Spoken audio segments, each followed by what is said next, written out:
এই যে একটা হাঙরের বাচ্চা ধরে ফেলেছি। হ্যালো বন্ধুরা, সবাই কেমন আছো? আবারও সাগর পাড়ে চলে আসলাম মাছ ধরতে। আজকে সাথে নিয়ে এসেছি শুয়োরের ফ্যাপসা। এগুলো আজকে সমুদ্রের এখানে ফেলে যাব এবং কালকে সকালে এসে এখান থেকে মাছ ধরবো। এগুলোকে ভালোভাবে এদিক ওদিক ফেলে দিলাম। যা তুই ওদিকে পড়, আমরা কালকে সকালে এসে এখান থেকে মাছ ধরবো। চলো তাহলে যাওয়া যাক। সকাল হয়ে গেছে, আমি আমার ট্রলার নিয়ে মাছ ধরার উদ্দেশ্যে রওনা দিলাম। সাগরের ভিতর ট্রলার চালিয়ে যেতে ভালোই মজা লাগছে।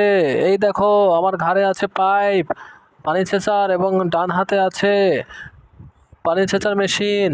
আমি পাইপটাকে এই কুয়ার ভিতর ফেলে দিলাম এবং মেশিনের সাথে পাইপটাকে জুড়ে দিলাম, এবং আমি এখানের পানিগুলোকে ছেঁচা শুরু করব, যাতে করে আমি এখান থেকে মাছ ধরতে পারি। আমি মেশিনটা চালু করে দিলাম।